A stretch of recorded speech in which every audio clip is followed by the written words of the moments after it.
They shall not grow old, as we that are left grow old. Age shall not weary them, nor the years condemn. At the going down of the sun, and in the morning, we will remember them.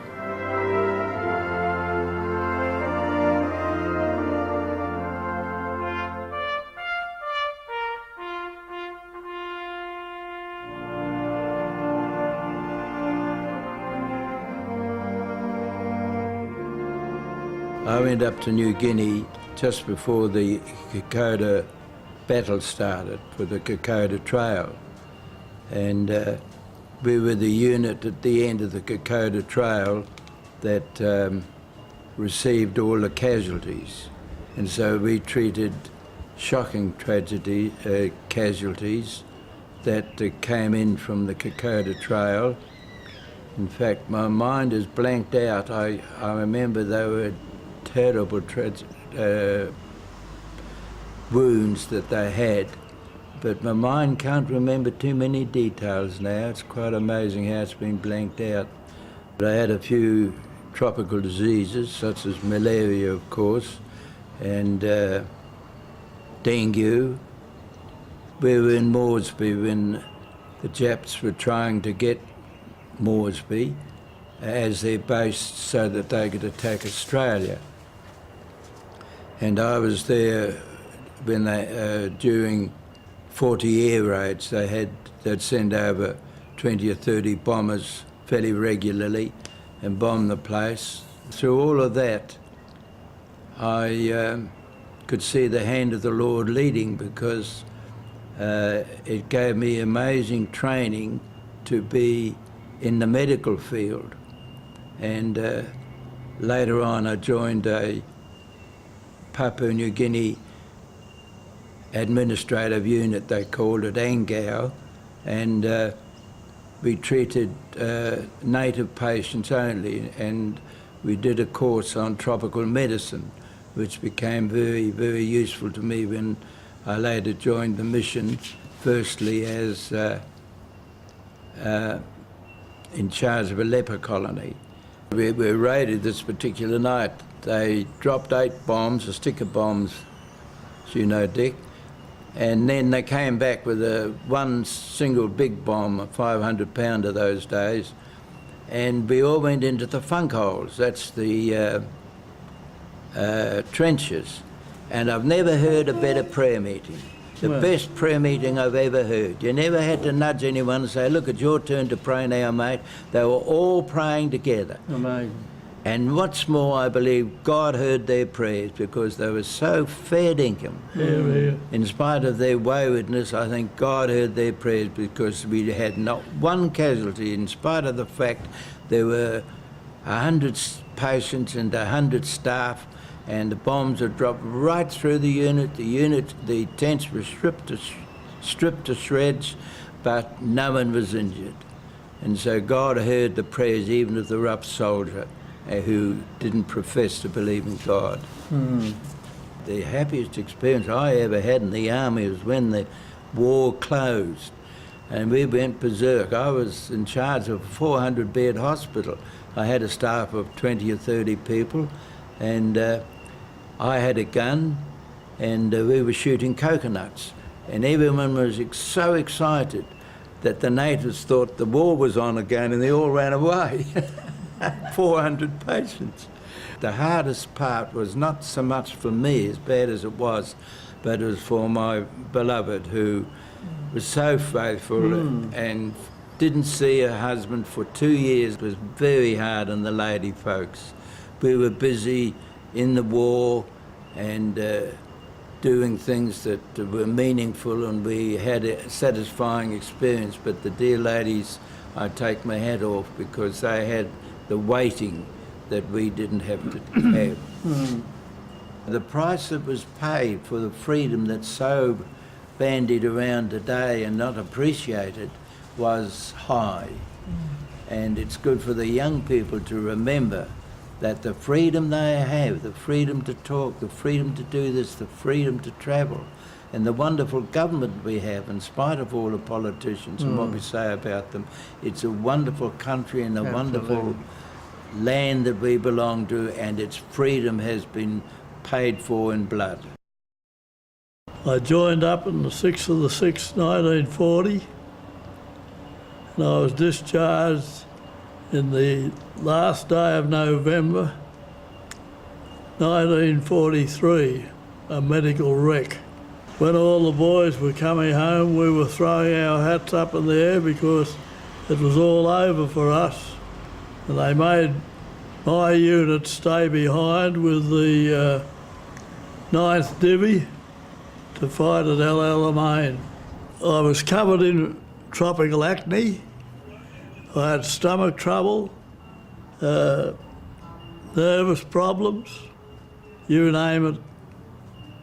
And I said to when they tried to board me out, I said, well, listen, my unit's going to New Guinea in a couple of days. Let me fight on in Australia. You're no use to us, you're finished.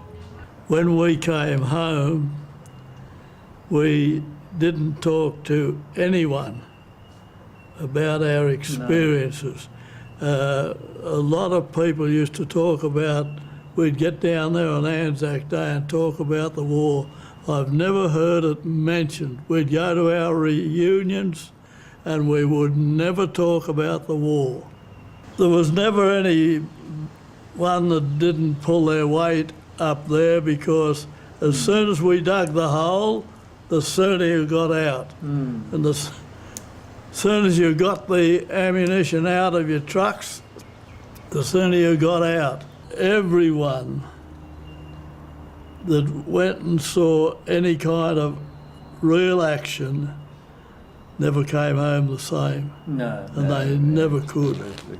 Exactly. And I was only a kid when I joined up, and I believe that I lost the best days of my life. Yeah.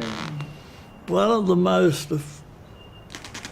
things that were most affected me was when I went away to the war. My mother had beautiful brunette hair, and after me being over in the Middle East for 2 years, just over 2 years, I came back and there wasn't a brunette hair in her head. They were all stone white.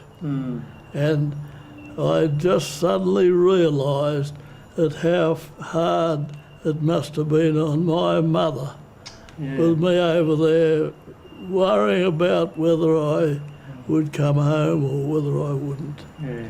Then when you see the horrors of war, the bloodshed, and the deprivation that I've seen of people, not only Australians but people in the Middle East, we can never understand, our kids can never understand anything. They just think that we're queer. But we went through hard times, and right up till my retirement, I never had it like the kids have got it today. No. They just can't imagine it, and that's the cost of freedom. We paid the costs. They're reaping the benefits. I wish that each and every one of them would make the most of it and preserve it forever. Be thankful. And be thankful for it. I went over to Western Australia first for 12 months, was in the field ambulance, and then we went up to Darwin for 12 months. And while we were there, I was about 60 miles from Darwin, and we had air raids. But they're a terrifying thing to hear. I can still hear it now.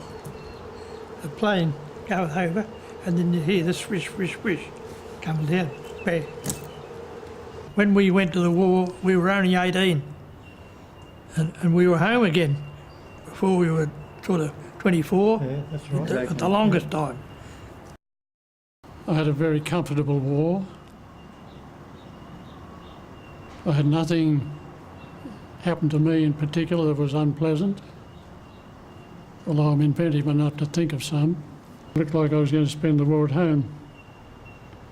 But then manpower got a little bit short, so I was called up again by the Air Force, and they gave me some additional tests at the Sydney Hospital, and when that was over, they decided that I could become a member of the RAAF. I tried twice to join the Air Force. There were no vacancies for, I had to just wait till they wanted something. The only thing they wanted at the moment when I joined was guards. The first weekend on leave, come down to Newcastle, and I was a good sleeper. I slept right through the shelling of the Newcastle when the Japanese submarine shelled Newcastle. Then we shipped off to Lowood in Queensland. From there we shipped over to New Guinea. We got off at night time. We got down to our camp where we were at Needle Point Mountain, and no sooner got there than the Japanese started shelling, and so everything was kind of, we just jumped into the trenches. Nothing bad happened to me, so somebody must have been on my side, because there were two chances during the war to get on a plane to go somewhere, and missed out, and both those planes crashed. So I think I was very lucky. My granddaughter up in Queensland, she wanted to march up there, and this is going, she's 18 now, but this is going back about 4 years ago. And I think the young children of today, they want to participate in remembering. Because you go to these places now on ANZAC Day, and they want to be there to remember what we've been through. I was in anti-aircraft, and by the time we got up into the islands, the Americans had joined the war, and their Air Force had crippled the Japanese Air Force. So therefore, we didn't see anything that was too angry, if you know what I mean. And our work was to guard an airstrip and a military hospital. Australia was stretched to the limit for resources, and they confiscated water transport vessels from around the country, and we travelled from Bougainville to New Britain, 300 miles across the ocean, with our equipment on one of the old Pete's ferries, which they had taken up there, and it was working between the islands. There was no escort, nothing to guard you against submarines or anything, but being young, you don't think of those things. You're together, the camaraderie, you draw encouragement from each other. My dad had been in Gallipoli, and I wanted to join the Navy at 18, and he wouldn't sign the papers. So I rang the military office and asked them to call me up, because they had a conscription going at that time, militia. So they called me up, no problem. Then I joined the AIF by signing my father's name. But you know, it was because my mates were going, and we didn't think of the nasties. We were brought into Newcastle in '42. The civilian population were rationed with food. They had no equipment for us to wear, no boots, no uniform. We marched around Newcastle for a month in our civvy clothes and wore the soles out of our shoes before we were issued with boots, and that was what it was like, and it did something to your character. You know, you were marching every day, you had to do what they said. Toughened you up. And it toughened you up, and it helped you to realise that there was something going on, and everyone was needed to kind of combat it. And even though you were light-hearted, there was that responsibility that developed within you, and it helps you to stabilise your whole thinking about life and what it's all about, and you're thankful for what you have. I'm sure that I met some fuzzy-wuzzy angels in New Britain. We tried to get them to smoke and drink, and we tried to get them to swear, and they would not. And I'm sure today that they were fuzzy-wuzzy angels, yeah.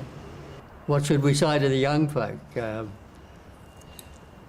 Lenny preached a sermon last ANZAC Day and I prepared one, but I wasn't able to preach it, and you chose the same title, The Cost of Freedom. What cost is freedom?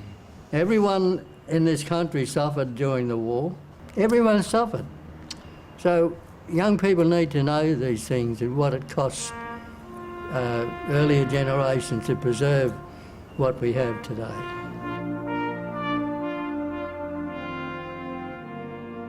A familiar sound on ANZAC Day is the sound of the last post.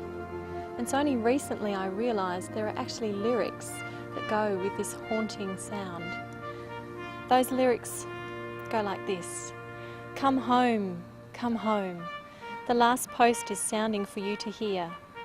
All good soldiers know very well there is nothing to fear while they do what is right and forget all the worries they have met in their duties through the year. A soldier cannot always be great, but he can be a gentleman, and he can be a right good pal to his comrades in his squad. So all you soldiers, listen to this.